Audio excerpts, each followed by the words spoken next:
Ini kali ya, biar agak terang. Ada suaranya ya. Padahal enak ya kalau misalkan bisa talk to talk, bisa saling ngobrol, nggak cuma baca komentar tapi bisa ngobrol. Seandainya bisa seperti itu ya. Jadi live-nya bareng-bareng. Ini dari mana aja nih? Hari Minggu, ya insya Allah minggu besok ada majelis di rumah saya. Tadi juga ada majelis hari Selasa. Di majelis saya setiap hari Selasa dan setiap hari Ahad majelisnya. Kalau Selasa itu Hadrobas Saudan.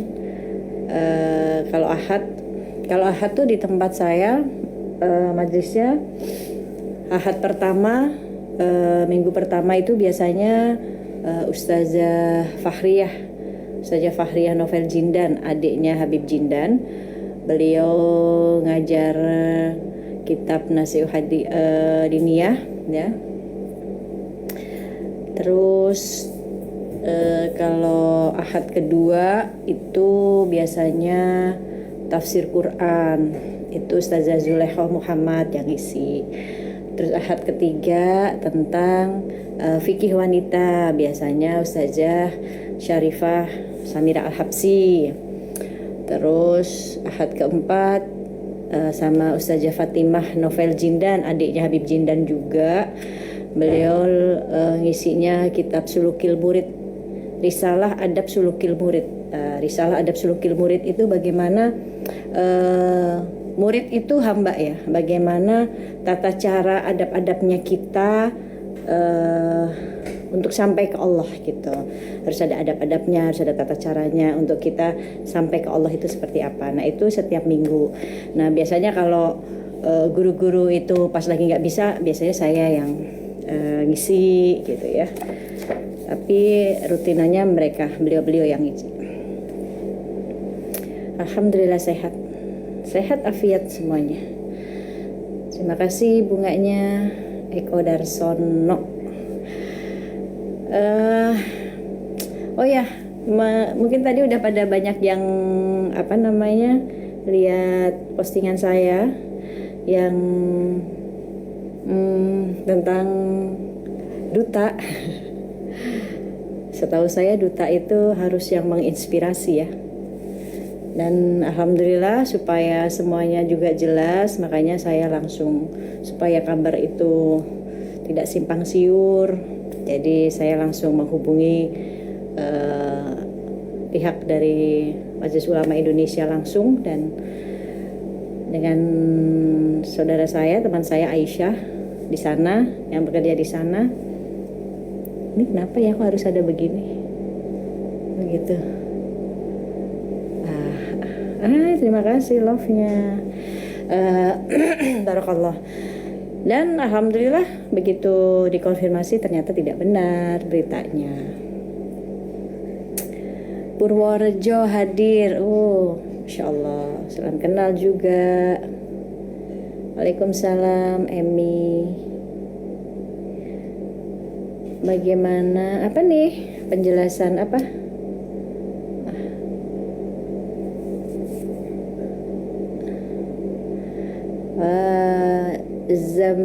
Zambai, jazakumullah khair.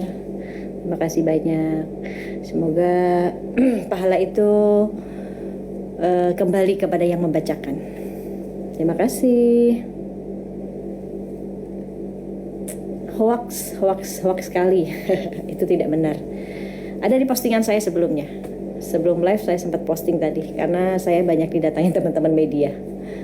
Dan kalau teman-teman pada nanya kok saya belum dipanggil untuk menjadi saksi di BAP di Bareskrim, ya karena kan yang melaporkan ini banyak, jadi harus satu-satu ya diprosesnya. Laporan ini yang masuk, yang ini diproses dulu gitu. Jadi karena kemarin dari Polda Metro Jaya yang melaporkan, dari panggilannya dari Polda Metro Jaya yang melaporkan tuh dari komunitas apa kemarin saya lupa. Jadi itu dulu yang diproses. Nanti akan dipanggil lagi di Bareskrim bersangkutan. Oke, kita lupakan hal itu. Mungkin lebih ini kali ya buat teman-teman, kalau menggunakan sosial media, gunakanlah sosial media itu dengan baik. Kalau mau bikin konten, bikinlah konten yang ada edukasi, yang yang benar-benar manfaat, yang benar-benar bisa dicontoh dengan baik gitu. Bukan hanya sebatas kita kepengen viral, tapi akhirnya tidak mendidik, tidak ada yang dicontoh. Walaupun mungkin memang kita semuanya sedang berproses ya. Sama, bukan berarti saya dengan pakaian saya seperti ini terus saya lebih baik dari orang tersebut, enggak gitu. Tapi setidaknya kita semua sedang belajar untuk bagaimana kita memposisikan bahwa kita bermain sosial media bukan hanya untuk diri kita saja, tetapi banyak dilihat gitu ya. Apalagi kalau yang public figure, selebgram ya, itu kan dilihat ya. Yang lihat pun juga sekarang banyak anak-anak yang bisa mengakses itu gitu. Kalau dulu di zaman tahun berapa ya saya pertama kali punya handphone?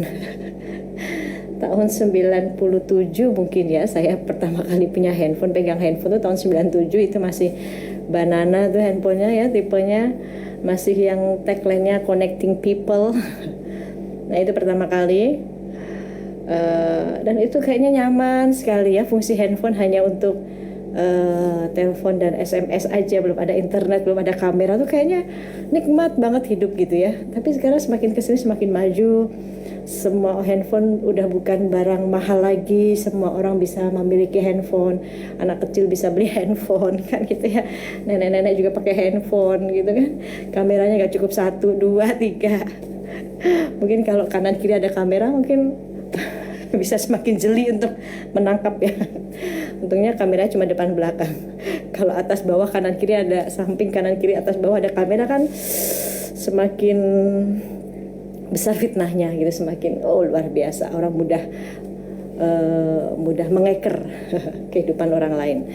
Nah ini Masya Allah, makanya gunakan sosial media. Dulu saya ingat banget ada seorang ulama yang berkata seperti ini, nanti suatu saat akan ada fitnah, manusia itu akan diuji dengan sebuah benda itu kecil tapi Masya Allah gitu, bisa memberatkan urusan akhirat kita, dan benda itu adalah handphone. Ya betul banget ya, handphone itu jadi ujian gitu, handphone itu jadi ujian banget. Dengan handphone semua informasi ada. Kadang kita di rumah udah jarang nonton TV, ya iyalah TV-nya pindah ke handphone, semua informasi bisa kita lihat ya kan gitu. Terus handphone itu bisa 24 jam ada di tangan kita. Kadang kita taruh di samping tempat tidur atau diselipin di bantal. Itu mah saya ya. Nah itu, jadi dulu kalau handphone ya udah ditaruh aja gitu ya, ditaruh dimanapun, ada telepon tinggal kita angkat terus taruh lagi, karena ya nggak ada yang bisa diakses kecuali SMS gitu. Dulu saya masih ngerasain zamannya pager, titit pagerku berbunyi. Kalian pernah nggak ada yang ngalamin pager nggak? Ngalamin punya pager? Saya pernah tuh ngalamin punya pager tuh. Jadi waktu kerja tuh saya masih pakai pager waktu itu, belum punya handphone jadi pakainya pager. Kalau ada yang ngalamin pernah punya pager berarti ketahuan ya umurnya. Karena saya tahun 96 saya pakai pager. Iya benar 97 98 saya pakai pager kalau nggak salah. Ya 96 akhir deh gitu saya pakai pager itu. Kalau yang ngalamin berarti ketahuan ya umurnya. Itu dulu sampai ada lagunya ya, titit pagerku berbunyi, titit begitu bunyinya gitu. Itu ketahuan deh ya. Saya kelahiran tahun 77 jadi tahulah ya zaman-zaman itu baru muncul pager, dan lucu gitu waktu itu kan ya, pagernya itu warnanya ada warna hijau, stabilo, orange gitu, dan eh, apa pager punya almarhum bapak ya. Dulu orang tua kita ngalamin pager juga ya ternyata ya. Itu nikmat kayaknya ya gitu ya. Tapi sekarang tuh Masya Allah gitu, dengan adanya handphone itu yang luar biasa gitu. Anak-anak juga, orang tua kalau anaknya nangis gitu udah tinggal simple dikasih handphone diem. Tapi ternyata itu nggak mendidik gitu. Jadi ya inilah ya, semakin semakin maju perkembangan zaman. Tapi ya itu tadi, kita harus hati-hati. Maksudnya jadikan, kita semua punya sosial media. Sekarang semuanya punya sosial media dengan niatan masing-masing. Ada yang pakai sosial medianya untuk jualan, bagus, alhamdulillah, asal jangan nipu kan gitu. Karena banyak sekali kan juga apa namanya jualan-jualan online yang banyak menipu juga, hati-hati. Ada orang buat sosial media untuk dakwah, alhamdulillah baik, tetapi bagus gitu. Cuma di saat kita mau memposting sesuatu dengan kata-kata sesuatu, lebih tekankan kepada diri kita bahwa saat saya misalkan contoh saya mau memposting kalimat-kalimat ini, dalam hati saya, ya Allah, diri saya belum sebaik apa yang ada di dalam postingan saya. Jadi itu lebih kepada pelajaran buat diri kita, tarbiyah buat diri kita, dan semoga itu juga jadi yang membaca akhirnya jadi asbab hidayah. Itu niatinnya seperti itu. Jadi sosial media kita tuh manfaat. Ada yang bikin sosial media hanya untuk kepoin orang aja. Ada gak kira-kira? Ada. Ada yang bikin akun bodong hanya untuk nyerang orang, membuli, mengkomentarin, padahal kenal juga enggak, kan gitu ya. Kadang dengan jempolnya tuh asik kalau udah mengkomentarin, apalagi sampai membuli yang hal yang tidak baik, itu jempolnya itu lancar banget. Nah itu hati-hati. Kenapa? Karena itu semuanya nanti cerita storynya itu semua nanti akan ada di arsipnya Allah gitu, ada di arsipnya Allah. Jangan sampai kalau orang yang misalkan kita sedang mengkomentari sesuatu yang nggak baik oleh orang tersebut, terus orang tersebut yang membaca nggak ridho, misalkan nggak sesuai dengan apa yang dia alami misalkan, terus di akhirat dia nuntut, ya itu yang akan nyusahin kita nanti. Nah, makanya harus hati-hati banget gitu ya. Jangan sampai handphone dan jari-jari jempol-jempol kita ini jadi pemberat timbangan kita nanti. Jadi pakailah sosial media dengan baik gitu. Terus ya itu ujiannya kita semua ini ya. Kalau sholat duha 12 rakaat boleh dong, jauh lebih bagus, lebih bagus sholat. Kalau kita punya waktu ya lebih bagus sholat 12 rakaat. Allah akan bangunkan satu rumah di surga, insya Allah.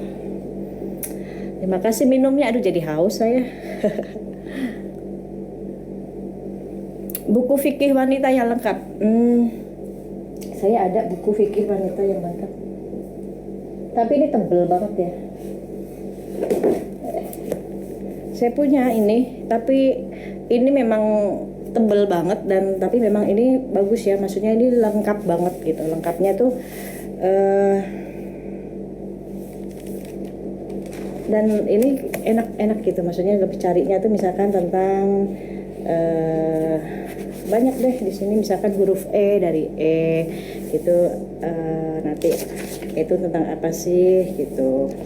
Misalkan dari huruf G, misalkan kita cari G itu tentang apa sih, tentang harta gono gini, atau ini tebel banget sih. Cuma saya lagi cari yang saya punya juga yang tipisnya.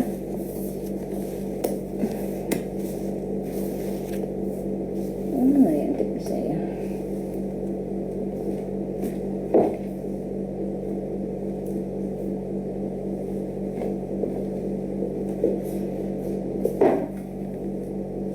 Kalau di tempat saya majelisnya dia tentang fikih wanitanya itu kitabnya pakai Safinatun Najah.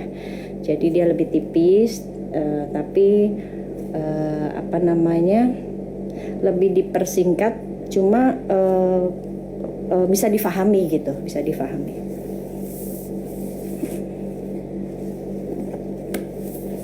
Apa itu? yang ada foto Habib Umar. Oh ini kali mungkin ini kali ya. Ini sih saya waktu itu ini di Tarim.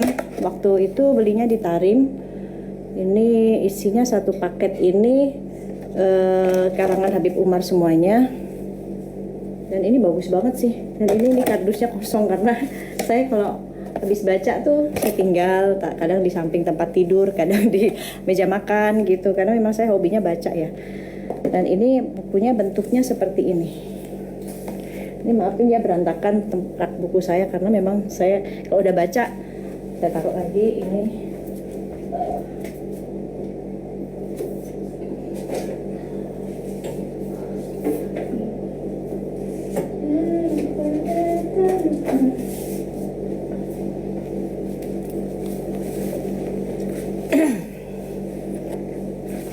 Ya, jadi yang di tempat Habib Umar ini buku-bukunya tuh yang tadi satu box ini isinya tuh satu-satu gitu dan sudah diterjemahkan bahasa Indonesia. Jadi kita mau belajarnya tuh enak nih, kayak misalkan ini satu bahaya lisan. Kebalik ya tulisannya jadinya ya. Ini tulisannya bahaya lisan. Nah ini bagus banget. Dan ini Habib Umar menjelaskannya itu nggak berbelit-belit gitu, maksudnya mudah difahami. Sudah ada ayat Qur'annya, hadisnya, dan ada kisahnya gitu. Jadi ini bahaya lisan. Terus nah ini yang keren nih, siap dicaci dan dipuji. Ini Masya Allah nih. Terus mendidik anak dengan benar. Nah ini dari Habib Umar juga. Terus wahai orang yang berbangga diri. Nih wahai orang yang berbangga diri. Kadang kita nggak sadar ya, kita sombong tapi bangga gitu. Ada gitu orang yang sombong tapi bangga. Nah di sini ada juga Tuhanmu manusia atau Tuhanmu Allah atau manusia. Terus bahaya kikir. Terus ini lagi, apakah yang kau sombongkan wahai manusia? Terus nih ada lagi, alangkah hinanya dunia ini. Ada juga 125 amalan untuk bermimpi Nabi. Ini dari Habib Umar juga. Udah sih itu. Dan saya tuh paling seneng kalau dikasih buku. Pasti kebaca sama saya. Itu pasti dibaca.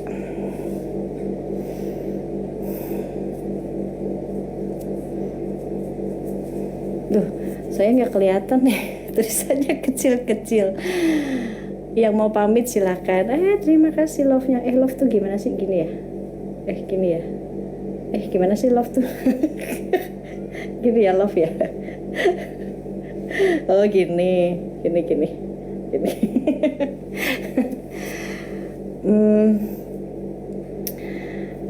Umi pernah saya mimpi uji. Semoga mimpinya kebaikan. Terima kasih, jazakumullah yang kasih love. Iya komplit banget. Jadi sewaktu saya di Tarim itu saya memang minta dianterin sama teman yang ada di sana. Saya kepengen dong mampir ke perpustakaan gitu. Pengen mampir ke perpustakaan atau toko buku, tetapi ya memang benar-benar buku-buku karangan Habib Umar, terus ada Habib-Habib yang lain juga. Akhirnya diantarlah saya di satu toko buku yang saat itu tutup dan saya harus nunggu. Karena di sana kalau waktunya sholat zuhur ya tutup toko-toko di sana gitu. Nanti buka setelah mereka sudah selesai sholat zuhur, pulang dari masjid baru mereka buka lagi, itu Masya Allah. Makanya penuh berkah ya kotanya, Masya Allah. Terus saya sempat nunggu dulu, nggak lama baru selesai sholat baru bisa masuk. Terus ternyata buku-buku di sana itu Masya Allah gitu, bagus-bagus banget. Dan kitab-kitabnya itu sudah diterjemahkan dalam bahasa Indonesia gitu. Jadi kita nggak kesulitan, udah bukan tulisan Arab lagi, bahasa Arab lagi, tapi sudah diterjemahkan dalam versi bahasa Indonesia.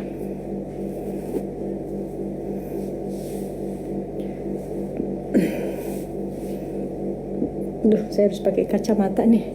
Maklum, guys, saya usianya udah 46 tahun ke atas, jadi agak buram.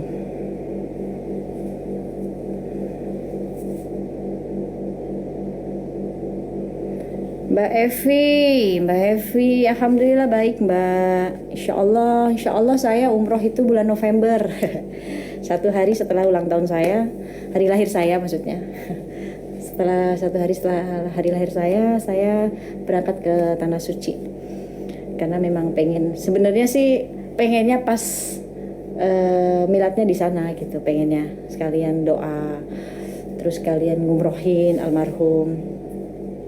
Tapi dapat tiketnya pas setelah 1 hari setelah hari lahir, tanggal 27 November berangkat. Kalau mau gabung ayo. Tapi saya nggak pakai travel ya, saya backpackeran. Saya cuma sama anak-anak karena saya punya saudara yang tinggal di Mekah, di Madinah. Jadi saya hanya beli tiket saja, ngurus visa sendiri, terus kita beli tiket. Jadi kalau backpackeran tuh enak sebenarnya dan lebih murah ya. Kalau backpackeran itu satu, kita cuma beli visa aja, kita ngurus visa aja di sini. Setelah kita visa dapat, kita searching tiket. Ada satu aplikasi yang kita bisa dapat tiket-tiket murah gitu. Dan ya alhamdulillah saya dapat tiket yang masya Allah banget deh, kayak dimudahin, kayak hadiah dari Allah gitu. Dapat tiketnya bisnis tapi murah banget, yang bisa dijangkau gitu. Maksudnya kalau normalnya nggak mungkin dengan tiket Saudi Arabia yang bisnis dengan harga segitu tuh nggak mungkin. Nah setelah itu udah dapat tiketnya, nanti tinggal di Jedahnya. Kalau mau langsung ke Madinah enak gitu ya, jadi deket. Terus tinggal telepon saudara, dijemput, dicarikan hotel di sana gitu. Jadi lebih hemat banget gitu. Kalau nggak kadang suka nginep di rumah saudara di sana. Saya ada saudara saya di Mekah sama ada saudara di Madinah. Jadi biasa nginep di sana sama anak-anak. Kalau mau ikut boleh Mbak Evi, kalau mau ikut. Tapi ya itu ya, backpackeran. Maksudnya ya pakai travel gitu. Jadi waktunya lebih leluasa.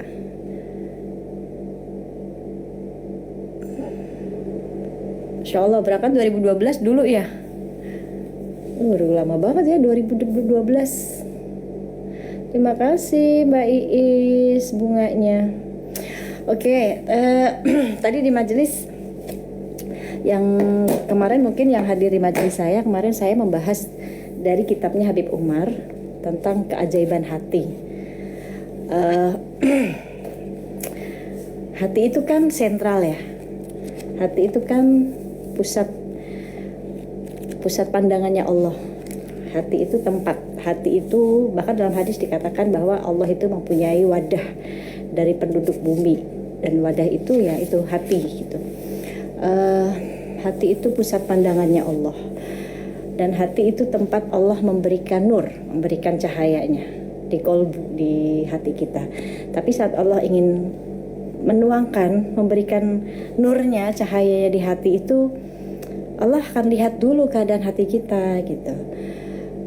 Namanya hati adalah tempat pandangannya Allah. Yang namanya tempat kan harus bersih ya. Kalau tempat kita bersih kan enak dilihat. Tapi kalau tempatnya kotor kan gak enak gitu. Terus kayak misalkan gelas deh gitu.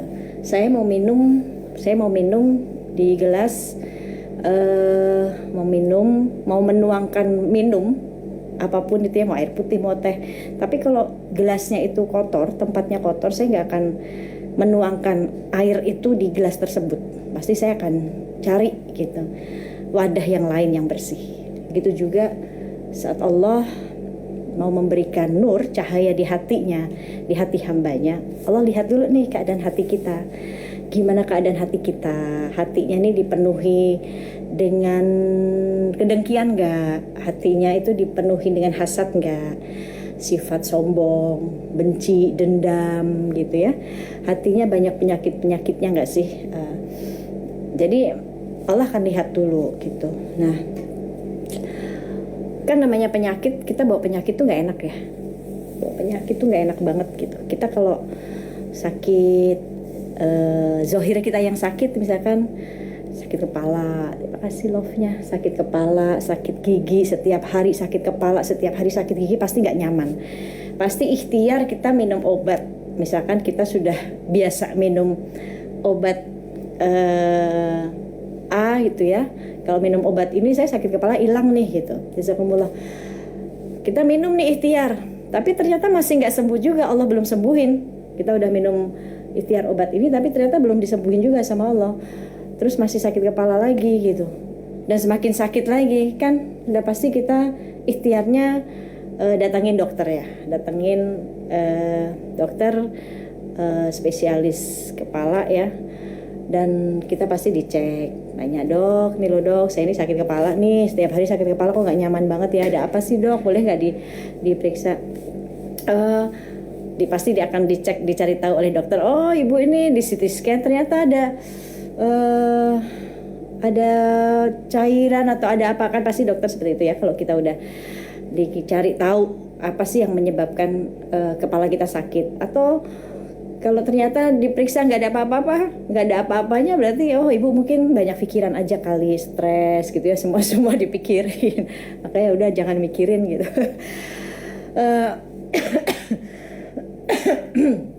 Akhirnya kata dokter, ya udah ibu ikhtiar, saya kasih obat, ibu minum obat ini, diminum ikhtiar, kalau Allah sembuhin sembuh. Kalaupun udah ikhtiar terus Allah belum sembuhin, dan kita paling cuma keputus dengan dunia, yaitu kematian, kan gitu ya, namanya sakit gitu. Kalau Allah belum sembuhin dan ternyata kita udah ikhtiar tapi Allah belum sembuhin, ya kita keputus dengan dunia saat itu, yaitu kematian, selesai. Kalau urusannya cuma sakit zohir aja gitu. Sakit gigi juga gitu, sama, setiap hari sakit gigi, nggak nyaman gitu, ikhtiar cari dokter ya, berobat, dikasih obat gitu ya, minum. Kalau belum sembuh juga, Allah belum sembuhin, keputus dengan dunia, kematian. Tetapi kalau batin kita yang sakit, hati kita yang dipenuhi dengan penyakit, ada dengki, hasad sama orang, ada sombong, benci sama orang, dendaman, gak bisa maafin orang, iri, itu udah stadium 4. Udah stadium 4 penyakitnya. Istilahnya kalau urusan medis stadium 4 tuh udah dokter kadang angkat tangan ya.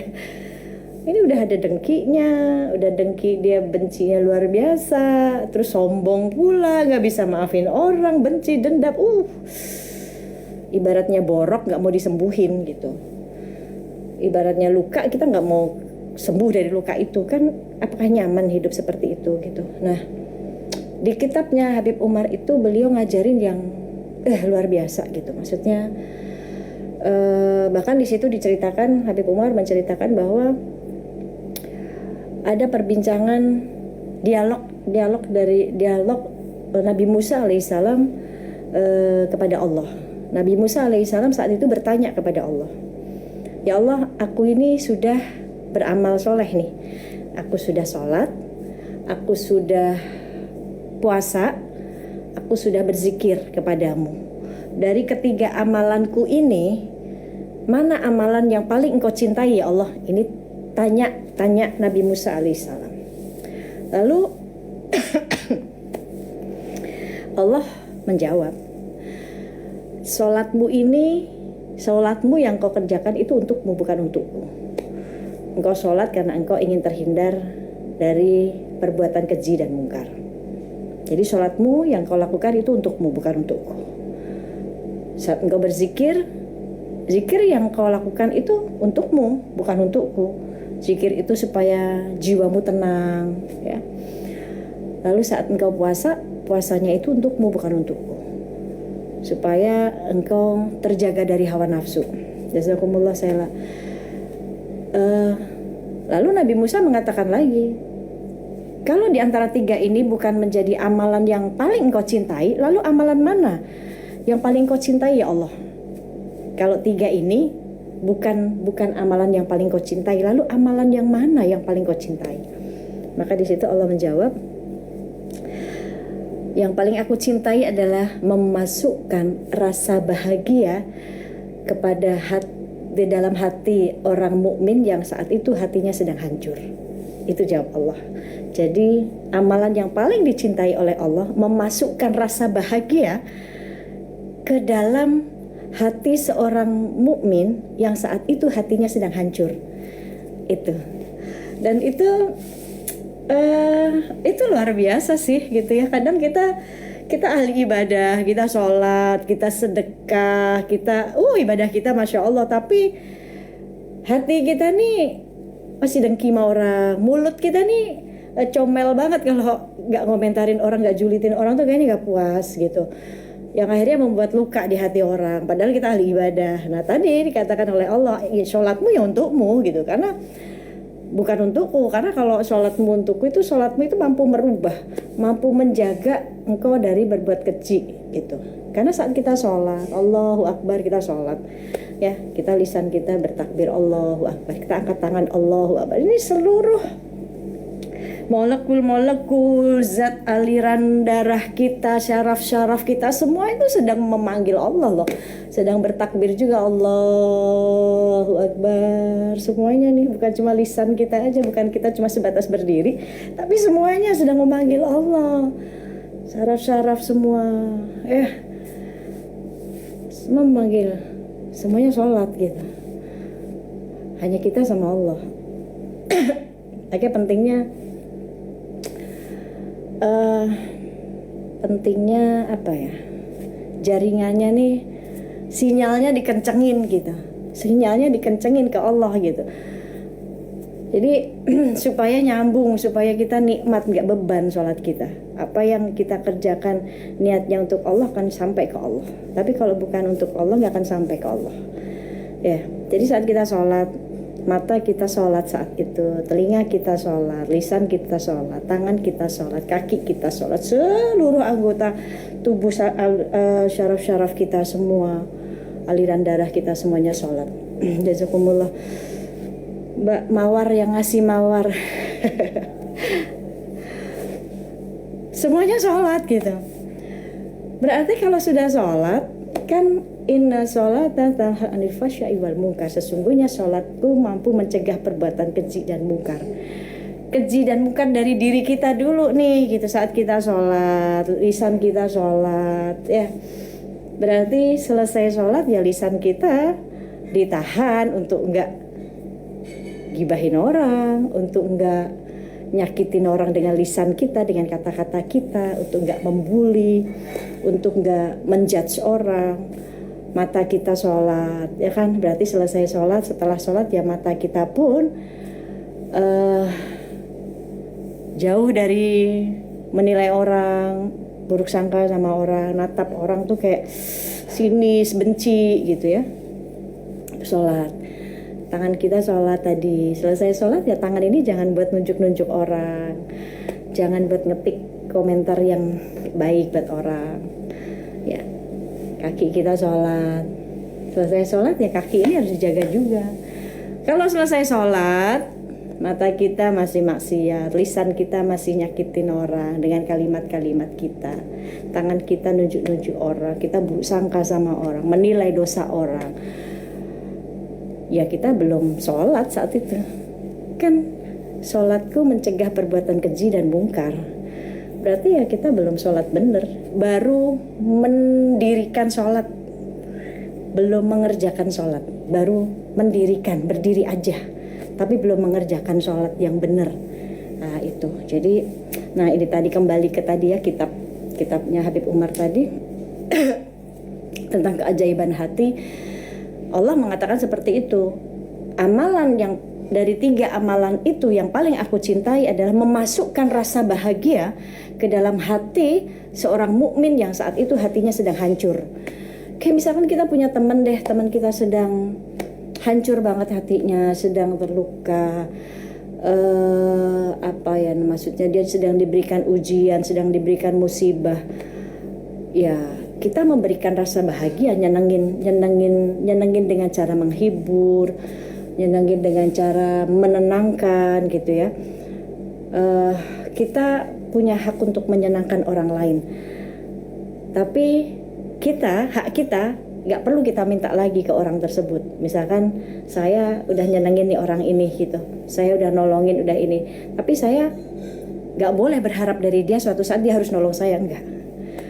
Karena saat kita berbuat baik, nebar kebaikan, menolong tanpa kita minta kita dibalas kebaikan itu, kita muliain orang tanpa kita minta dimuliain lagi, itu dengan sendirinya Allah yang akan memuliakan kita. Karena Allah akan memberikan apa yang sudah kita berikan kepada orang tersebut lebih dari apa yang kita berikan. Kan gitu. Jadi itu yang akhlak itu yang dilakukan Rasulullah ya. Rasulullah itu bahkan Allah katakan di dalam Quran, Allah mengatakan kepada baginda Nabi Muhammad SAW, wahai Muhammad, berdakwahlah dengan aku memberikan rahmat kepadamu dan berdakwahlah dengan kelemah lembutan gitu. Maka kita lihat Rasulullah dengan dakwahnya Rasul, mereka bukan melihat saat Rasul menyampaikan dakwahnya, bukan, tetapi banyak orang-orang para pembenci yang akhirnya memeluk agama Islam, cinta kepada Rasul bukan karena ilmu tetapi karena akhlak. Karena akhlak yang dibawa oleh baginda Nabi Muhammad SAW, ya, bukan karena ilmu. Misalkan Rasul menyuruh kita jangan menyembah berhala, kita sholat, dan bukan itunya gitu, tetapi lebih kepada akhlaknya, akhlak yang bagaimana yang Rasul ajarkan gitu. Rasul banyak dimusuhi, tetapi Rasul nggak memusuhi. Rasul tetap terus memberikan contoh akhlak yang baik gitu, memanusiakan manusia. Kan gitu. Dimusuhi Rasul nggak membalas memusuhi. Bahkan saat di kota Taif tuh, alhamdulillah saya setiap umroh pasti saya singgah ke Taif. Taif itu dari Mekah menuju Taif itu kurang lebih kalau naik mobil ya. Terima kasih. Siapa nih? Ima ya. Jazakumullah. Taif itu kalau dari Mekah, terima kasih Ayub. Taif dari kota Mekah itu kurang lebih 1,5 jam kalau naik mobil ya. Kalau naik mobil sendiri itu 1,5 jam. Taif itu kalau istilahnya kita di puncak gitu ya. Nah itu dingin. Di sana dingin. Nah di Taif itu banyak sejarah di sana. Di sana ada makamnya Ibnu Abbas ya. Ada makamnya sahabat Nabi Ibnu Abbas di sana yang sekarang juga jadi perpustakaan. Dan saya sudah pernah sholat di masjid itu, masjidnya Ibnu Abbas. Terus ada di sana masjid Kuk itu ya, Kuk tuh ini nih, apa namanya, tempat Kuk tuh tempat Rasul apa ya namanya ya, apa ya bahasanya ya, menyandarkan wajahnya gitu. Jadi ada di masjid itu, yang itu alhamdulillah masih ada. Saat Rasul diusir dari kota Taif, dilemparin batu hingga berdarah-darah, dan saat itu malaikat penjaga Jabal Taif, malaikat penjaga gunung-gunung Taif itu mengatakan kepada Rasulullah, ya Rasulullah, seandainya engkau meminta gunung-gunung ini aku hancurkan untuk mereka yang mengusir Rasul ya, untuk mereka yang memusuhi Rasul, untuk mereka yang melemparin batu Rasul, aku akan hancurkan, kata malaikat menjaga gunung Taif. Tapi Rasul mengatakan apa? Jangan gitu ya. Apa namanya? Rasul tidak memperbolehkan, jangan sampai gunung-gunung itu dihancurkan buat mereka gitu ya. Rasul yakin bahwa suatu saat nanti ada di antara mereka yang beriman gitu. Rasul tetap mendoakan mereka gitu, walaupun udah berdarah-darah gitu ya. Nah itu akhlak itu yang dibawa Rasul dalam dakwah gitu, dengan lemah lembut. Karena dakwah itu bukan kita memukul orang ya, memukul orang dengan lisan kita, oh kamu begini tuh nggak boleh, masuk neraka ya Allah. Siapa kita aja belum dijamin masuk surga, kita udah nerakain orang gitu kan. kita aja belum dijamin kita surganya kita, kan gitu. Nah, Rasul dakwahnya dengan kelembutan. Jangan kita berdakwah itu semua orang punya hak, punya kewajiban ya berdakwah ya. Berdakwah itu kan memberikan kebaikan, hal yang baik yang akhirnya hal yang baik itu menjadi manfaat gitu. Nah, kita pun juga bisa, semua punya tanggung jawab berdakwah ya. Misalkan ada teman gitu, misalkan teman yang curhat, terus kitanya bisa memberikan nasihat itu menjadi nasihat kebaikan, itu sudah menjadi dakwah gitu. Jadi jangan sedikit-dikit neraka kamu, sedikit-sedikit wah ini gitu. Kayaknya kita yang paling pantas jadi panitia masuk surga. Janganlah gitu, kita juga belum dijamin ya masuk surga. Nah, jadi itu dakwah itu merangkul, jangan memukul orang, apalagi mukulnya dengan lisan, jangan. Karena itu akan membekas. Kalau orangnya terluka hatinya, dia nggak ridho, dia tuntut di akhirat, bahaya buat kita. Karena orang yang hijrah, kalau dia mengklaim dirinya hijrah, sudah pasti hatinya lembut gitu. Kan hati sentral ya. Kalau hatinya lembut, sudah pasti lisannya akan lembut, fikirnya akan lembut, semua gitu. Tapi kalau hatinya sudah buruk, ya apa yang ada di fikirnya buruk, apa yang ada di lisannya yang keluar keburukan gitu. Makanya nah, itu keajaiban hati. Jadi Habib Umar tuh mengupas tentang keajaiban hati.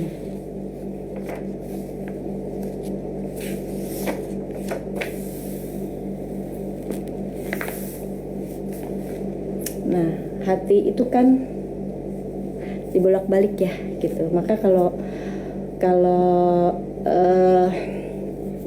kita sudah berusaha minta sama Allah untuk Allah jaga hati kita, Allah bersihkan hati kita, insya Allah Allah akan bimbing gitu. Allah akan bimbing, Allah akan jaga hati kita gitu.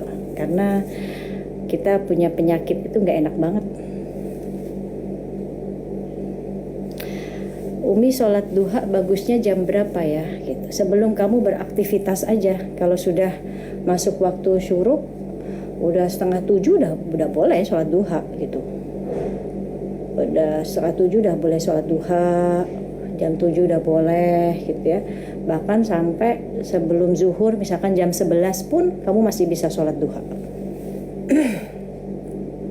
Tapi ya paling enak ya saat sebelum kita melakukan aktivitas ya. Misalkan nih seorang istri, suaminya mau berangkat kerja, ya kan?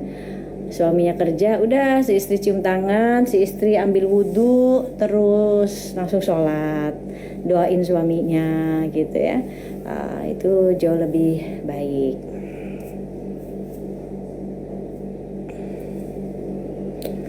Aduh, kok cepet banget ya. Mata saya, maafin ya. Nah, terus ini ada hal yang menarik.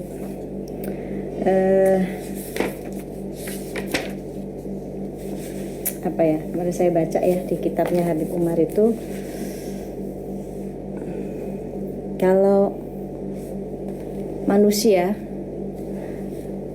jikalau manusia sudah menginjak usia 40 tahun tapi dia tidak bertobat dari dosa besarnya ya, kalau sudah menginjak usia 40 tahun lalu dia tidak bertobat dari dosa besarnya, maka setan akan mengusap wajah orang tersebut dan setan akan mengatakan bahwa dia adalah orang yang paling sengsara nanti di akhirat. Nauzubillah min dzalik.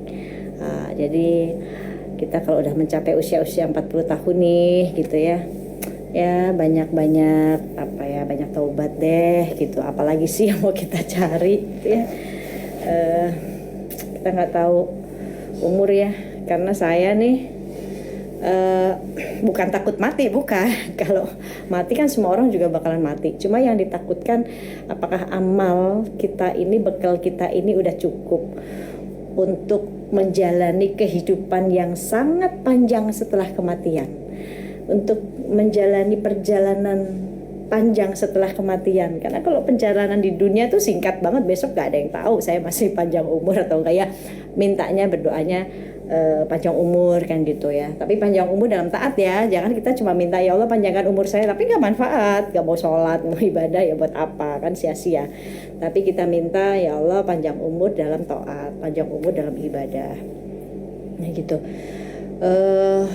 Dalam kehidupan saya arti kehilangan itu membawa hikmah yang luar biasa, membawa ibroh ya, membawa ibroh mentarbiah diri saya, mentarbiah diri anak-anak saya juga gitu.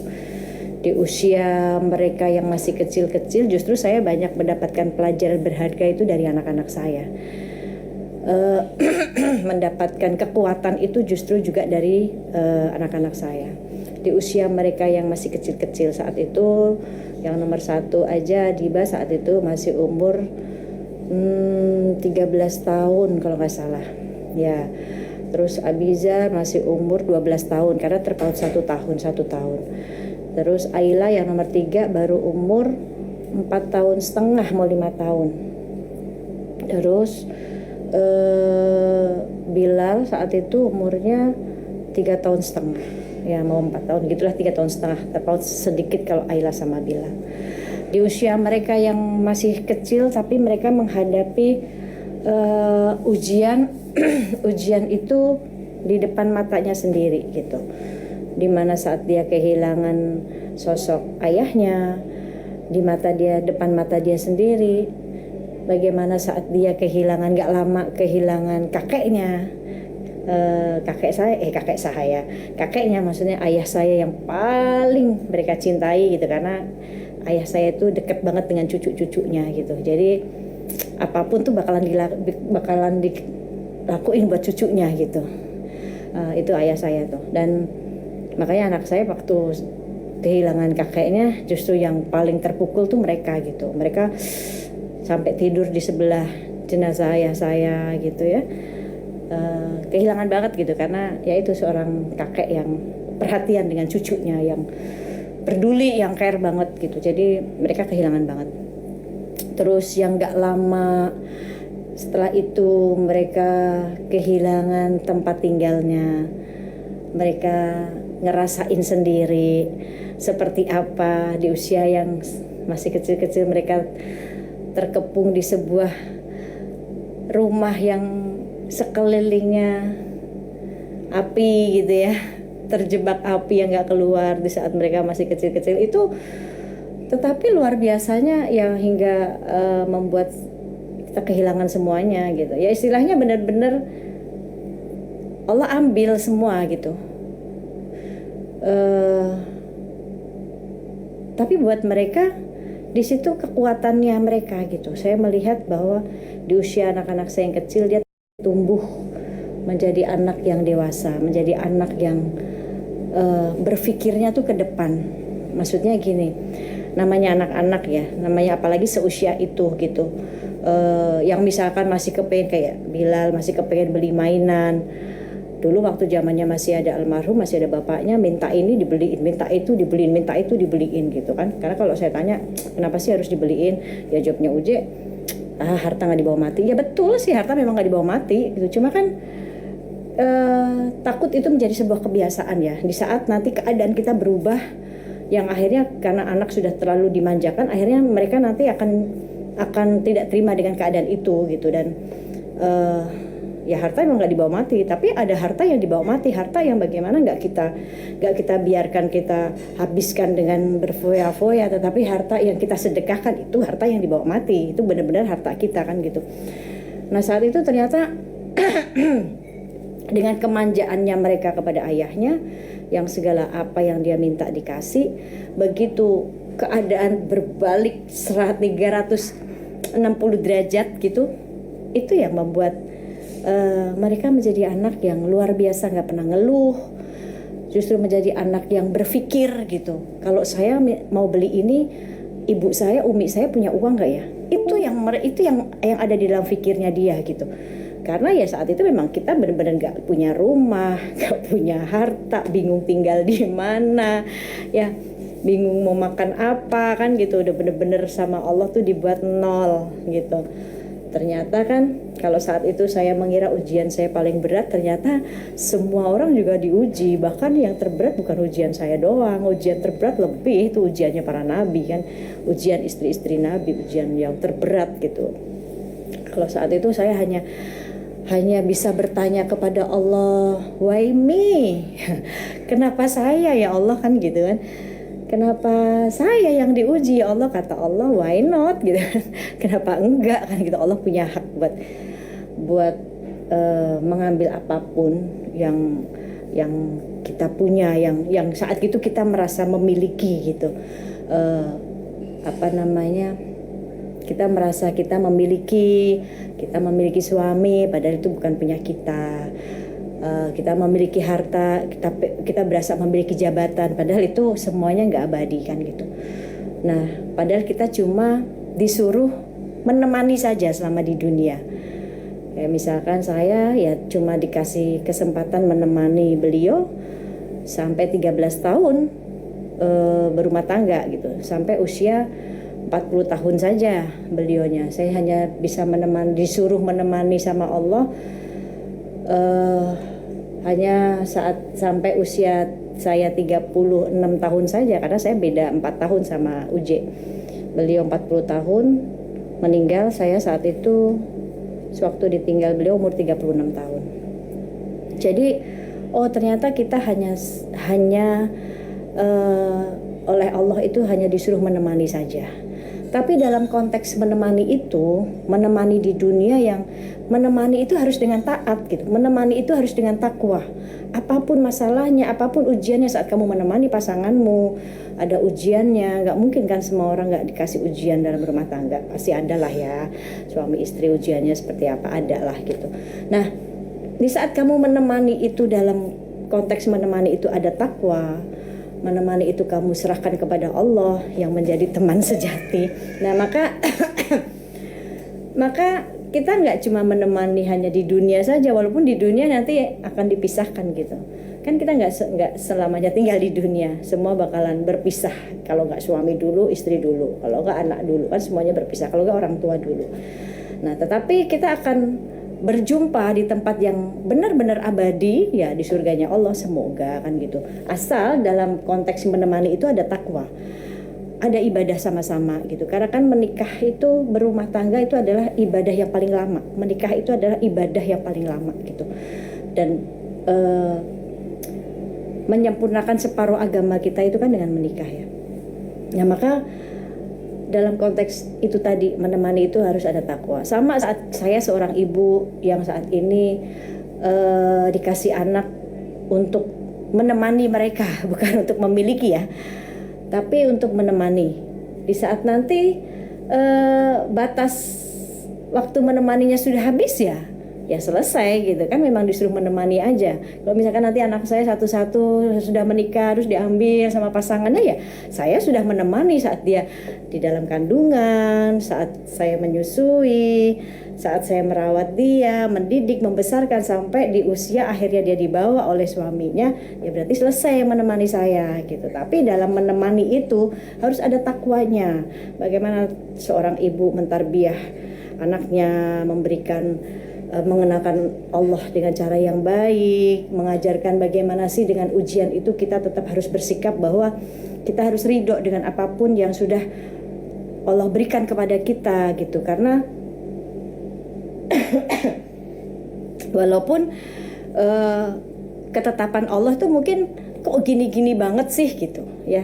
Misalkan diberikan ujian A gitu, terima kasih banyak, diberikan ujian A belum selesai, ditambah lagi sama Allah ujian B belum selesai, tambah lagi ujian C gitu. Tetapi bagaimana di dalam ujian tersebut Allah sedang mentarbiyah kita gitu, Allah sedang mendidik gitu, mendidik kita supaya kita tuh berproses menjadi seorang hamba yang kuat gitu, seorang hamba yang meyakini bahwa ya di dunia itu bukan milikmu, dunia itu milikku, bahkan seluruh isinya yang ada di dunia itu milikku gitu. Jadi milikmu nanti. Kalau di dunia ini kamu pakai dengan takwa, sekalipun ujiannya itu menyusahkan hatimu, membuatmu lelah, pengen teriak, gitu ya.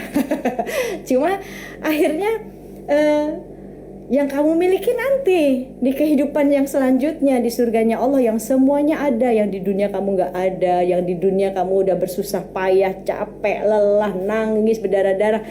Tapi nanti di kehidupan yang selanjutnya di surganya Allah semuanya kamu ada, semuanya kamu punya. Istilahnya kamu sedang disajikan di hadapanmu oleh Allah nih loh gitu. Nah berarti kan kita harus menerima, ridho dengan apapun yang sudah Allah tetapkan dalam kehidupan kita. Walaupun kok gini-gini banget sih ya Allah gitu. Tapi kata Allah ya itu yang terbaik buat kamu gitu. Apapun ketetapan Allah yang menurut Allah baik sudah pasti baik buat kita. Tapi kalau kadang yang menurut kita baik belum tentu baik bagi Allah gitu. Nah, jadi akhirnya saya melihat bahwa anak saya tumbuh dengan dia mendapatkan sebuah tarbiyah dari ujian tersebut gitu. Yang di usia mereka yang kecil itu saya melihat tidak pernah mengeluh saat mereka mau membeli sesuatu, butuh, pengen, mereka harus kembali lagi melihat lagi, bukan bertanya tapi lebih kepada oh nggak mungkin deh umi saya pasti nggak punya uang. Itu yang walaupun mungkin namanya seorang ibu apapun yang anak minta pasti ada nggak ada diadadain kan gitu ya. Tetapi justru mereka yang mendidik, yang membuat mentarbiah saya bahwa kalau kita pengen punya anak yang kuat ya kitanya sebagai ibu ya harus kuat juga gitu, harus kuat dulu gitu supaya kita punya pondasi rumah itu. Kalau pondasinya kuat maka bangunan itu akan kokoh gitu. Nah berarti kan kitanya dituntut, kita sebagai seorang ibu wanita itu kan pondasi ya, pondasi. Kalau kita ngebangun rumah yang 2 tingkat kan pasti harus pondasinya itu harus kuat dulu, bahan-bahannya tuh harus bagus gitu ya pondasi. Kalau pondasinya nggak kuat, sebulan 2 bulan 3 bulan belum nyampe setahun juga rumah itu bakalan roboh atau retak. Nah maka pondasi kitanya harus dikuatkan dengan apa? Libatkan Allah, meyakini bahwa oh ya dalam ujian itu nggak mungkin Allah tinggalin, nggak mungkin Allah sia-siain, nggak mungkin Allah kasih ujian di luar batas kemampuan saya. Manusiawi kan, kita manusiawi saat kita dikasih ujian pasti apapun ujiannya lah, mau diuji pekerjaan, mau dikasih ujian harta, mau diuji jabatan, sekalipun nggak abadi, jabatan juga bukan milik kita kan, ada masa expirednya setahun 2 tahun gitu kan, 1 periode 2 periode nggak akan selamanya kan gitu. Terus saat kita dikasih ujian anak, dikasih ujian tetangga, semua ujian. Tetapi kalau kita melihat ujiannya, ujian para istri Nabi, ujian para Nabi itu ujiannya berat gitu. Saya dikasih ujian, saya masih bisa makan. Saya dikasih ujian, saya masih bisa yang masih bisa beraktivitas, masih bisa tidur nyenyak gitu. Kita lihat coba Nabi. Ya, Rasulullah diuji, pernah Rasulullah 3 hari gak makan kelaparan karena nggak punya makanan. Nah kita masih, ya Allah, kita masih, tetangga masih bisa kasih makan kita gitu ya. Tapi ya itu, jadi akhirnya bentar ya, sambil minum dulu.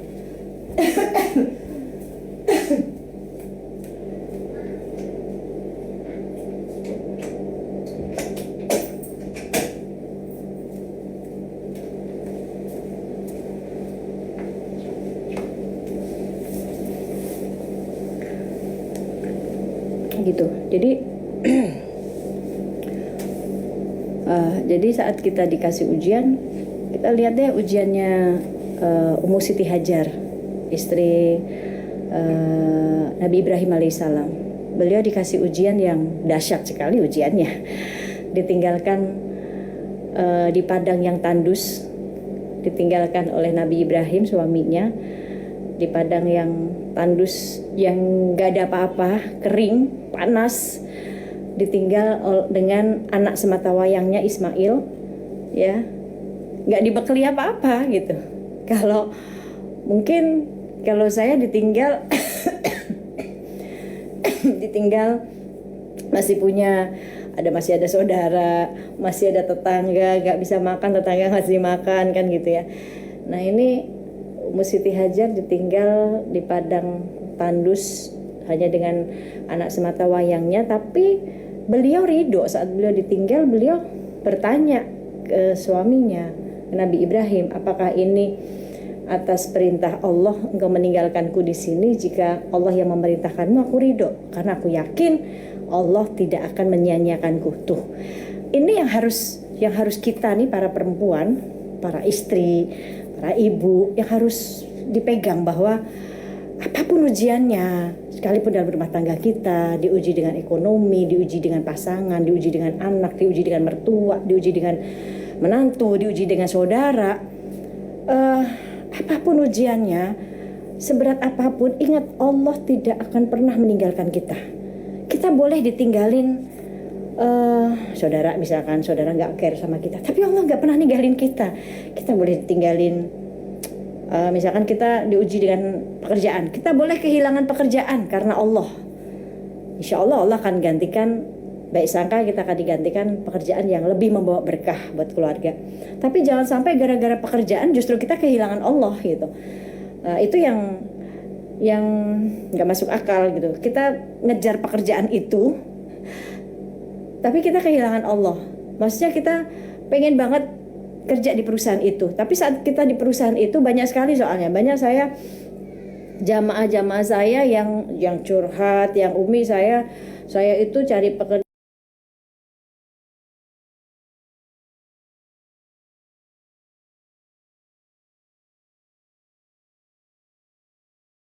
Nah ini bagaimana ya gitu ya.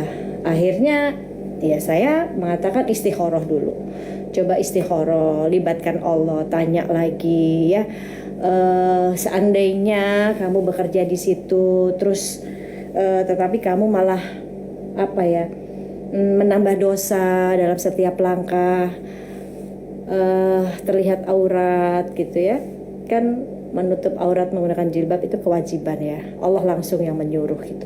Nah, apakah itu menjadi sebuah pekerjaan yang berkah gitu ya? Maka istikharah dulu, minta sama Allah. Insya Allah kalau ibadah kita baik, kita terus minta sama Allah, Allah kasih jalan keluar yang terbaik gitu. Jangan sampai kita dapat pekerjaan tapi kita kehilangan Allah. Kehilangan Allahnya di sini kita kehilangan ketaatan kita. Kadang kita susah punya waktu untuk sholat saat kita kerja. Nah itu kan berarti kita dapat pekerjaan tetapi kita kehilangan Allah.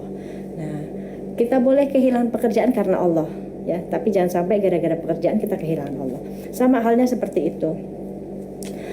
Yang lain-lain pun gitu. Maka keyakinan ini yang harus dipegang oleh kita perempuan. Apapun ujiannya Allah nggak akan ninggalin kita. Lihat deh, Siti Hajar ditinggalkan di padang yang tandus di Bukit Sofa dengan anak semata wayangnya Ismail, yang saat itu Ismail menangis meronta-ronta kelaparan karena air susu Siti Hajar sudah kering, sudah tidak keluar air susunya. Bahkan saat dia menyusui yang keluar bukan air susu tapi darah.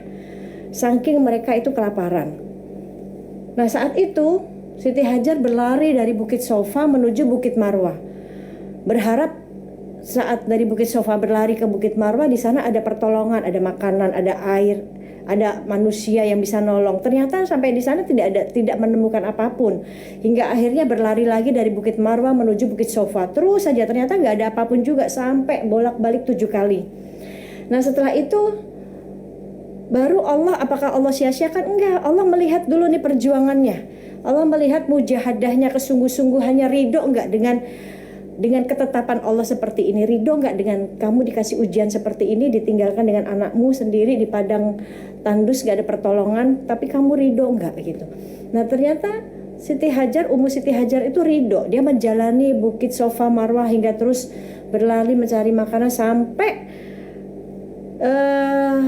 di titik terakhir dari kaki Ismail alaihissalam, hentakan kaki Ismail itu keluar yang namanya muara, yang keluar yang namanya air, ada air di situ, yang air itu terkenal dengan air Zam-Zam. Nah dari situ kan itu menjadi sebuah hadiah dari Allah ya, atas perjuangan seorang ibu. Lalu apakah cuma sampai di sini saja? Allah berikan hadiah untuk Siti Hajar atas ketekunannya, atas keridoannya, atas sabarnya, atas perjuangannya sebagai seorang ibu untuk anaknya gitu. Ternyata lihat, Allah memberikan penghormatan untuk seorang wanita dengan keyakinannya, dengan keimanannya, dengan keteguhannya. Dia tetap tawakal kepada Allah. Dia yakin bahwa Allah tidak menyia-nyiakan, tidak meninggalkannya. Lihat, Allah memberikan penghormatan kepada Siti Hajar dengan Safa dan Marwah itu dijadikan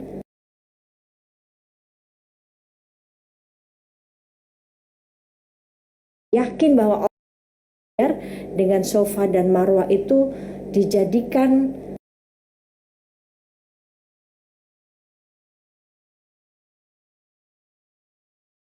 sah.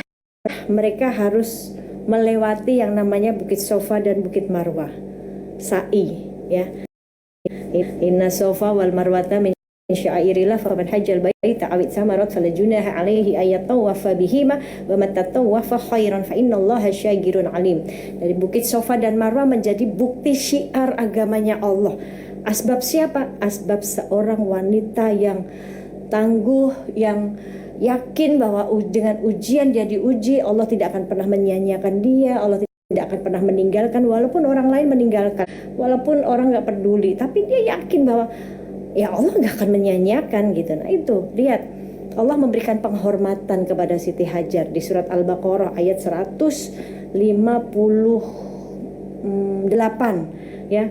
Di situ tertulis bahwa syai ini yang dikerjakan oleh Siti Hajar dari Safa menuju Marwah itu menjadi bukti syiar agamanya Allah.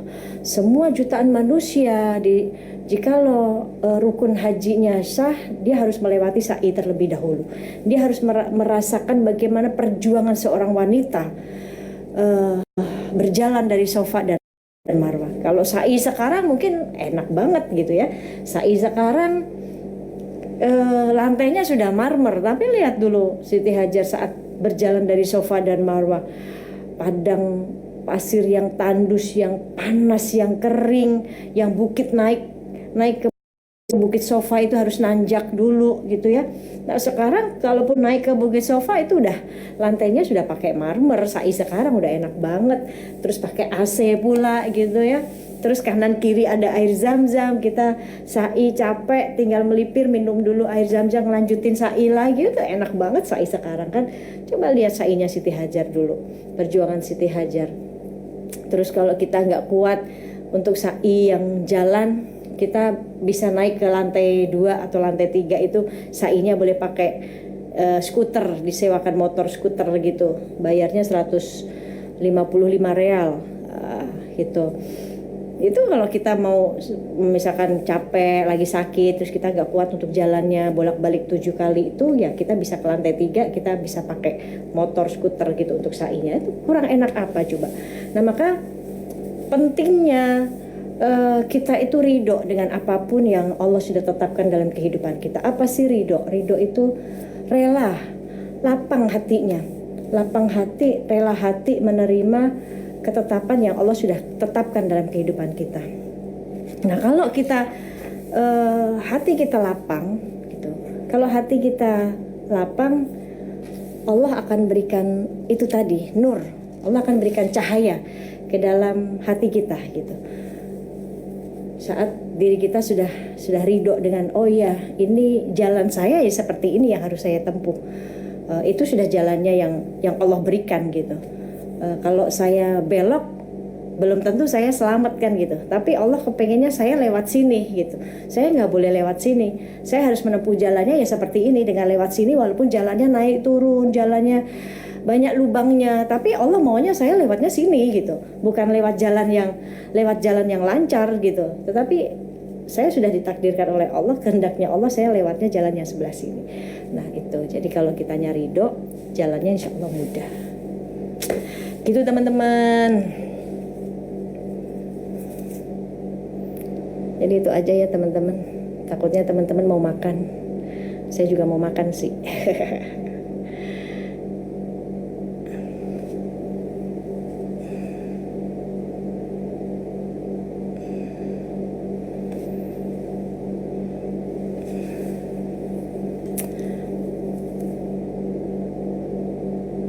apa tuh, kalau ibu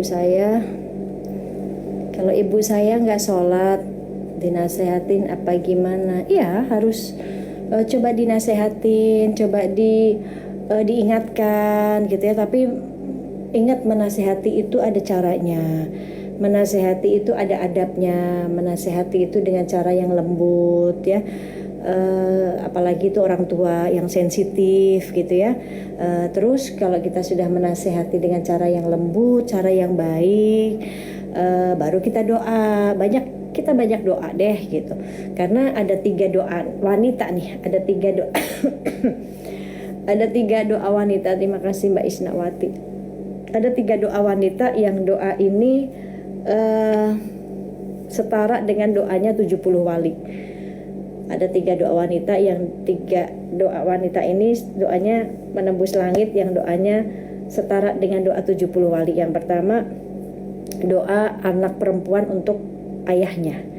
Doa seorang anak perempuan untuk ayahnya. Nah, kita nih kalau masih punya ayah, walaupun juga nggak punya ayah, tetap doain. Ya, apalagi yang masih punya ayah, doain. Karena kita punya ilmu, kita bisa sekolah, itu ada jerih payah keringat ayah kita. Apalagi sekarang yang sudah pada menjadi seorang ayah, kita pasti ingat ada perjuangan ayah kita di situ gitu, hingga kita bisa sampai di sini, hingga kita bisa sampai menjadi seorang ayah karena ada perjuangan, ada keringat ayah kita di situ. Kita juga tahu ya, cari nafkah juga susah gitu ya, berat. Nah, itulah ayah kita. Maka seorang anak perempuan doanya itu setara dengan doa 70 wali.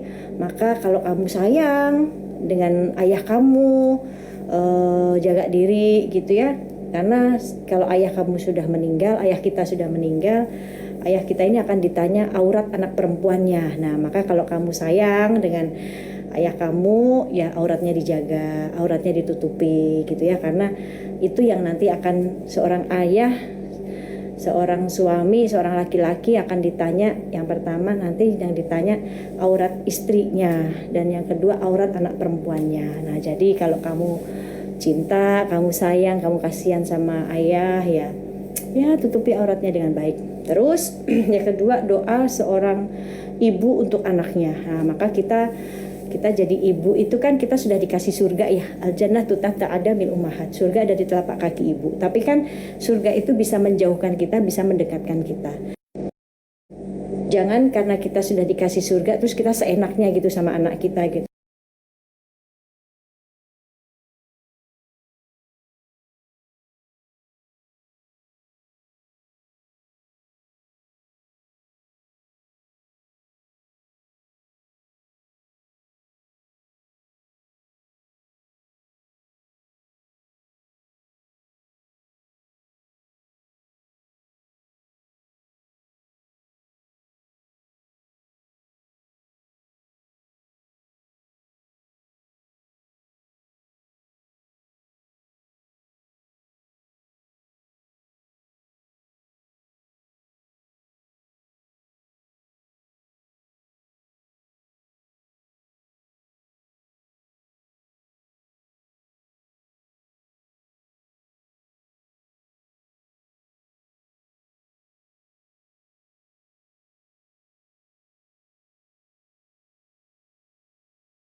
Gitu ya, dibotakin iya gitu, banyak banyak kaburnya. Tapi keras banget kalau nggak sholat tuh dipukul pakai ikat pinggang gitu. Dan itu saya ceritakan ke anak-anak saya, dulu abi kamu tuh begini ayahnya gitu. Nah jadi anak kita tahu gitu. Terus bagaimana almarhum juga berproses ya menjadi dari mulai pemain teater, semua dicoba gitu ya, sampai akhirnya ya itu hidayah ya. Itu hidayah karena dari kecilnya pendidikan agamanya itu sudah kuat di dalam dirinya, sudah dikenalkan Allah, Nabi, agama dengan cara yang baik, maka saat anak itu berproses lalu belok menyukai apa yang mungkin orang tuanya jauh dari orang tuanya gak seperti itu, ya nanti akan kembali gitu, karena dari dasarnya itu sudah ada bekal agama. Nah itu yang saya tekankan,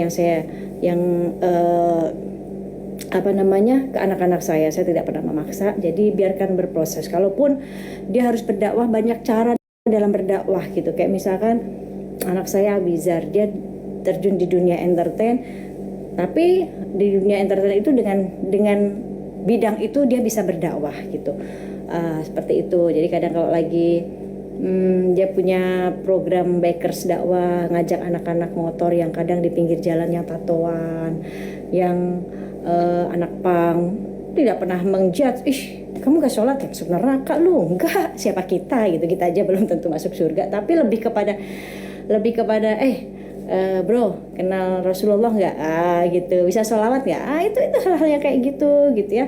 Lebih kepada nyaman dulu, diajak berteman dulu gitu. Tapi kalau udah berteman, udah nyaman, mau sholat nggak? Mau bareng nggak? Gitu, nggak juga nggak apa-apa. Gitu aja dulu. Gitu lama-lama kan Allah yang memberikan hidayah. Itu cara Rasul itu berdakwah dengan kelembutan gitu. Kita nggak bisa dakwah dengan cara memukul gitu, tapi kita harus merangkul orang gitu. Kayak gitu kan. Karena kalau dakwah kita dengan cara memukul orang tanpa merangkul, ya kita terkesan kok Islam itu berat banget ya, kok Islam itu jahat banget ya gitu, kok kayaknya Tuhan tuh jahat ya gitu. Kayak gitu ya. Padahal Masya Allah Tuhan itu maha pemurah, maha rahman gitu ya. Bahkan Imam Syafi'i pernah ditanya, lebih baik mana seorang orang kafir yang memeluk agama Islam sama pendosa yang bertobat, lebih baik mana di antara kedua tersebut ya. Saat Imam Syafi'i ditanya mana yang lebih baik, orang kafir yang memeluk agama Islam atau pendosa yang bertobat, di antara kedua itu mana yang lebih baik? Maka Imam Syafi'i mengatakan yang lebih baik adalah pendosa yang bertobat. Bukan berarti yang orang kafir masuk Islam itu nggak baik. Maksudnya penjelasannya seperti ini. Orang kafir yang memeluk Islam, maka dia dari tidak mengenal Allah menjadi mengenal Allah. Ya, tetapi si pendosa yang muslim tadi yang bertobat kepada Allah, dia dari mengenal Allah menjadi semakin cinta kepada Allah. Ini perbedaannya. Maka kita juga nggak boleh kita untuk menjudge, untuk membenci orangnya yang bermaksiat, enggak, membenci pendosanya enggak, tetapi kita benci dengan apa yang dia lakukan. Tetapi tidak membenci si pendosanya. Allah saja enggak membenci gitu. Allah saja menyayangi hamba-hambanya. Malam ini ada hambanya yang bermaksiat sampai pagi hari, Allah menjulurkan tangannya menunggu siapa, ayo hambaku yang mau datang kepadaku, bertobat kepadaku. Allah masih tunggu. Pagi ini kita bermaksiat sampai malam hari, Allah masih bentangkan tangannya nunggu siapa hambanya yang bertobat. Jadi Allah gak pernah benci. Terus siapa kita gitu, yang kita juga masih tidak baik-baik aja di dunia. Kita semua itu di dunia sedang gak baik-baik aja, sedang dinilai sama Allah gitu. Sedang dinilai sama Allah, sedang nanti dikasih undangan sama Allah. Undangan itu pantas gak sih kita diundang oleh Allah nanti ke surga. Makanya kita di dunia lagi dinilai semuanya gitu. Jadi kalau kita aja lagi dinilai sama Allah, terus ngapain kita nilai orang lain gitu. Nilai kehidupan orang, nilai dosa orang gitu ya. Kita juga punya dosa, kita juga ibadah kita juga belum tentu khusyuk, ibadah kita juga belum benar gitu ya. Kita juga lagi nggak baik-baik saja di dunia, lagi dinilai sama Allah gitu. Maka mereka sudah ada yang mencatat, yaitu malaikat. dan kita pun juga sedang dicatat. Maka ya sudah, catat aja, nilai aja diri kita sendiri. Bahkan baginda Nabi aja nggak pernah benci umatnya gitu. Kita semuanya mungkin sudah pada tahu ya bagaimana Rasulullah Shallallahu Alaihi Wasallam di saat malaikat Jibril datang menemui Rasulullah mengabarkan bahwa ya Rasulullah, hari ini Allah sedang menyalakan, mengobarkan api neraka gitu, dan kami semua malaikat itu sedang ketakutan, dan saya bertabaruk kepadamu mengambil berkahmu karena saya tahu engkau adalah manusia yang paling dicintai oleh Allah gitu ya.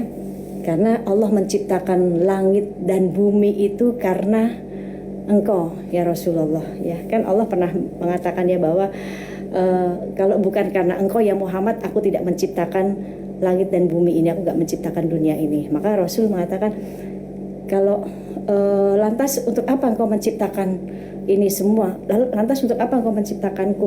Untuk apa engkau itu kau lakukan untukku? Karena aku ingin engkau ini menjadi kekasihku, kata Allah. Masya Allah. Nah, maka saat malaikat Jibril ini mengatakan hal itu kepada baginda Nabi Muhammad SAW bahwa Allah yang ini menyalakan api neraka gitu, dan malaikat Rasulullah bertanya, ya Jibril, ceritakan kepadaku bagaimana keadaan neraka saat itu.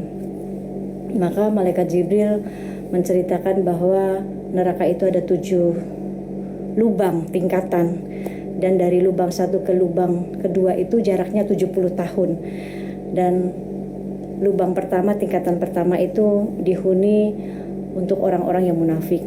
Tingkatan kedua neraka itu dihuni para penyembah berhala. Tingkatan ketiga dihuni para penyembah matahari. Tingkatan keempat sampai tingkatan keenam malaikat Jibril menceritakan. Dan di saat tingkatan ketujuh malaikat Jibril terdiam, tidak mau melanjutkan cerita tersebut, hingga Rasulullah bertanya, ya Jibril, kenapa engkau nggak lanjutkan? Untuk siapa Allah ciptakan neraka ketujuh itu? Maka malaikat Jibril terdiam, dan akhirnya malaikat Jibril mengatakan, neraka ketujuh itu diciptakan oleh Allah untuk umatmu yang melakukan dosa besar, dia belum bertobat. Maka di situ Rasul begitu mendengar hal itu, Rasul langsung pingsan. Rasul pingsan, dan malaikat Jibril mengangkat tubuh Rasul dan meletakkan di pangkuan malaikat Jibril. Lalu Rasulullah terbangun dan menangis, dan saat itu Rasul 3 hari tidak mau makan, Rasul 3 hari beribadah kepada Allah, Rasul 3 hari menangis, berdoa, memohon kepada Allah, dan hingga para sahabat sudah 3 hari nggak melihat Rasul. Sayyidina Abu Bakar Siddiq datang ke rumahnya Rasulullah, menemui Rasulullah, ya assalamualaikum ya Rasulullah gitu ya. Tapi tidak ada jawaban dari Rasul. Rasul tidak mau membukakan pintu, hingga Sayyidina Abu Bakar sedih, menangis, lalu pulang, dan di jalan bertemu dengan Sayyidina Umar, dan Sayyidina Umar bertanya, ya Abu Bakar, kenapa engkau menangis gitu. Maka Abu Bakar menceritakan bahwa sudah 3 hari Rasul tidak keluar, Rasul tidak berdiam diri di rumah gitu. Akhirnya Sayyidina Umar pun datang menemui Rasul, dan ternyata Rasul pun masih tidak mau membukakan pintu, hingga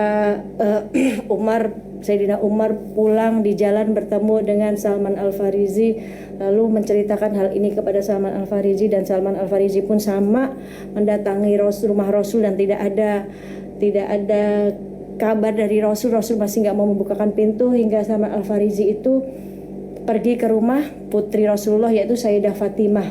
Dan di situ akhirnya Sayyidah Fatimah begitu mendengar ayahnya sudah 3 hari tidak makan, 3 hari tidak keluar rumah, buru-buru Sayyidah Fatimah langsung menemui pergi ke rumah ayahnya, dan saat assalamualaikum, wahai ayahku, bolehkah aku masuk? Dan Rasulullah begitu mendengar suara putrinya, Rasulullah langsung buru-buru membukakan pintu, karena Sayyidah Fatimah itu putri yang sangat-sangat dicintai oleh Rasulullah SAW.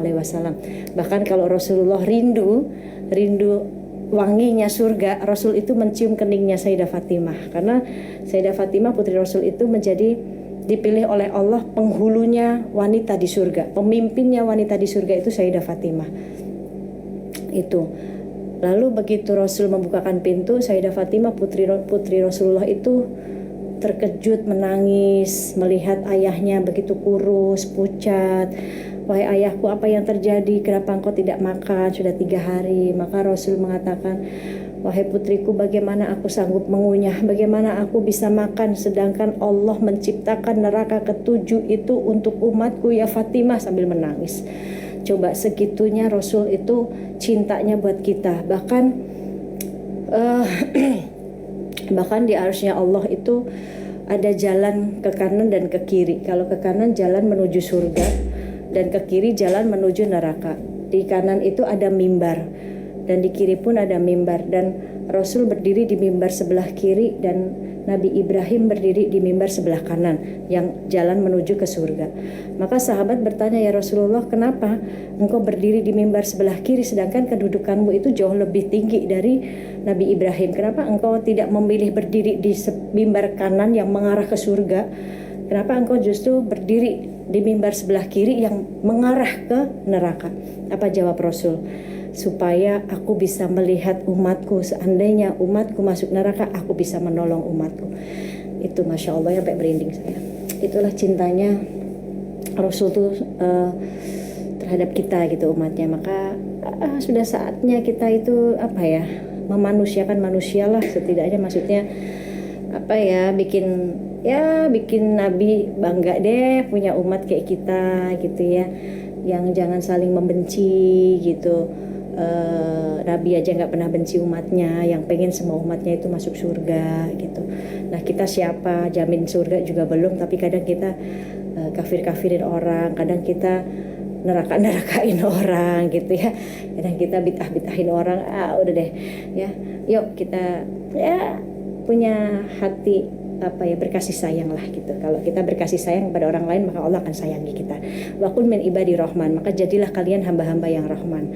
Hamba yang rahman itu yang selalu menebarkan kasih sayang, yang menebarkan salam, yang di saat ada orang datang, orang jahil datang membawa berita yang tidak baik, terus kita cukup tersenyum dan mengucapkan salam ya. Hamba yang rahman itu yang dia menyibukkan dirinya untuk bangun malam untuk berdua-duaan dengan Allah dalam tahajudnya gitu ya. Baik teman-teman, saya lapar. Saya udah ditunggu anak-anak saya mau makan. Jadi saya mau makan dulu ya. Terima kasih yang sudah memberikan gift-nya. Siapa nih? Yahyu, siapa tadi? Siapa aja deh, pokoknya sudah memberikan gift buat saya. Jazakumullah khair. Allah sebaik-baik yang memberikan balasannya. Terima kasih. Aje Hesruli, Rezeki Meli, saya nggak kelihatan. Terima kasih user 61. Terima kasih semuanya, Pak Rizky, terima kasih. Maka yuk kita bisa jadi hamba-hamba Allah yang penuh dengan kasih sayang, penuh dengan rahman.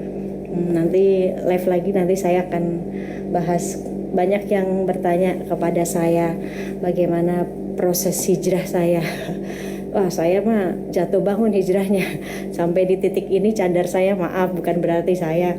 Maaf, di sini banyak sekali di luar yang mengatakan saya merasa paling sok baik, sok suci. Enggak.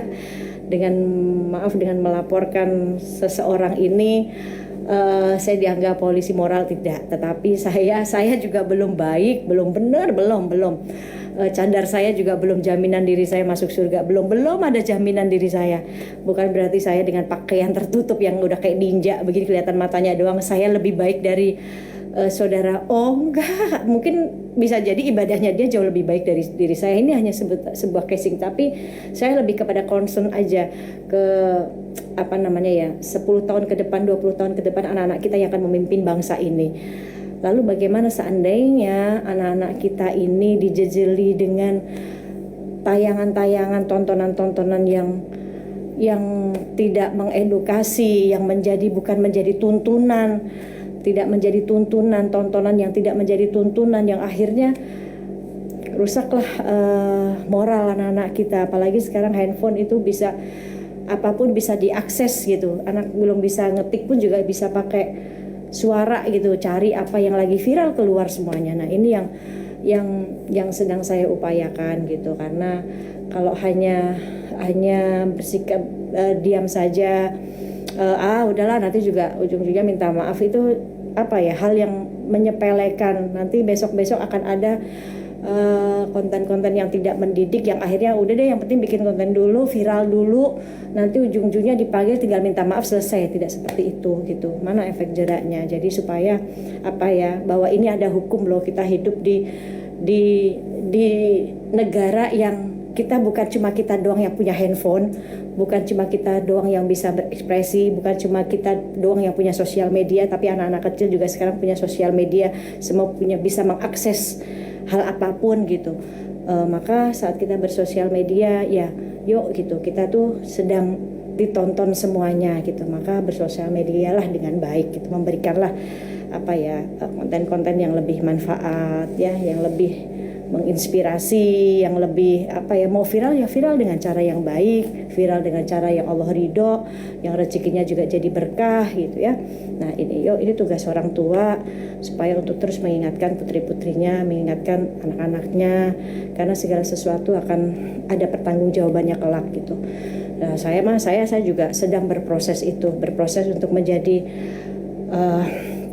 orang yang jauh lebih baik lagi gitu ya, karena semuanya kan berproses dan kita sedang nggak baik-baik aja tinggal di dunia ya, tetapi kita semua sedang di tahap ya, kita semuanya sedang kan nggak ada ya manusia yang kepengennya, manusia itu semuanya kepengennya ke surga, kepengennya semuanya hal yang baik gitu. Makanya di dunia yang sedang tidak baik-baik saja, bagaimana kita belajar menjadi baik, walaupun kita belum baik tapi belajar untuk menjadi baik gitu. Nah itu, jadi baik harus, tapi merasa lebih baik dari orang lain itu yang jangan, karena saat kita memandang diri kita mulia terus kita memandang orang lain hina, disitulah kita sejatinya kita yang hina ya.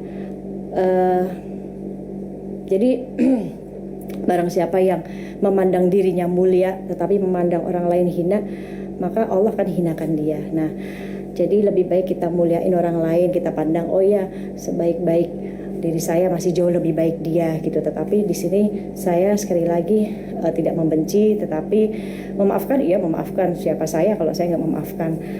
Pasti juga ibu-ibu semua di luar juga pasti memaafkan gitu ya, namanya kita juga punya dosa, kita minta maaf sama Allah juga pasti dimaafin sama Allah. Lalu siapa kita yang kita dijamin masuk surga juga belum, tapi kita nggak bisa memaafkan kesalahan orang. Cuma biarkan proses ini dikerjakan oleh pihak yang berwajib terlebih dahulu gitu ya. Selebihnya nanti kita serahkan gitu. Itu aja, supaya ada hal-hal yang lain di luar sana yang banyak sekali juga, supaya mereka paham bahwa oh kita hidup ini ada undang-undangnya loh gitu, ada pasal-pasalnya. Nah supaya mereka paham untuk tidak membuat sesuatu dengan seenaknya gitu. Baik teman-teman, itu saja. Terima kasih banyak. Insya Allah besok kita live lagi karena perut saya sudah dangdutan, sudah keroncongan. Kebetulan anak saya nomor 3 lagi sakit, Ayla, jadi saya harus biasa bikinin bubur. Dia anak-anak saya itu semua sama kayak sama Uje, mereka kalau makan pedas dikit udah langsung bermasalah perutnya, karena almarhum juga nggak suka pedas kan. Jadi anak-anak saya semua sama, kalau makan pedas dikit bermasalah. Maka itu yang nomor 3 lagi sakit, jadi saya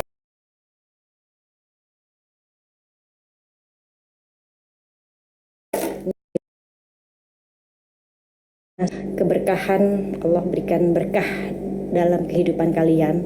Yang saat ini ada yang sakit, Allah angkat penyakitnya, sehat afiat, tidak meninggalkan sakit apapun.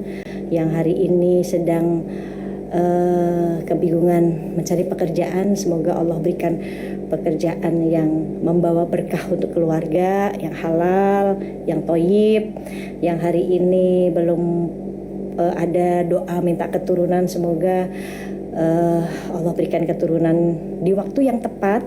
Baik sangka aja kalau kita belum dikasih keturunan sama Allah, oh berarti Allah masih menyuruh kita mempersiapkan mental kita menjadi orang tua. Karena bahagia itu bukan karena kita punya anak. Ada orang saat belum dikasih anak tuh ngeluh terus, ya Allah saya belum punya anak ya Allah gitu. Tapi begitu dikasih anak, anak disia-siain. Kadang anak ada yang diberi di KDRT, anak yang dilepaskan sama pembantunya. Nah itu, jadi mungkin ya baik sangka saja kita disuruh mempersiapkan mental dulu menjadi orang tua ya. Nah, itu jadi yang belum punya keturunan ya semoga segera di waktu yang tepat, kan Allah yang lebih tahu ya untuk memberikan, untuk ngasih hadiah buat kita tuh Allah lebih tahu. Kayak saya, saat saya kehilangan apapun ya saya lepas saja, terserah engkau ya Allah gitu, terserah engkau, karena ya saya yakin Allah, dengan Allah mengambil Allah pasti akan memberi gitu. Tetapi memberinya itu di waktu yang ya Allah yang paling tahu waktu yang tepat, bukan kemauannya, bukan maunya kita, tetapi kemauannya Allah. Allah kepengen ngasih ya pasti Allah akan kun fayakun, Allah akan kasih ya. Robbi habli miladunka dzurriatan thayyibatan innaka sami'ud du'a. Ya Allah berikanlah keturunan yang terbaik di sisimu, sungguh engkau maha mendengar doaku, itu doanya.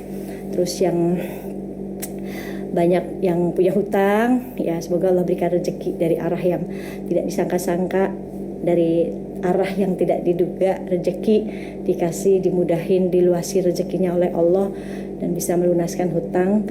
Terus yang pengen umroh pergi haji semoga dikasih rezeki, dikasih jalannya oleh Allah, karena niatan kita semoga diundang oleh Allah jadi duyufur rahman, jadi tamu-tamunya Allah.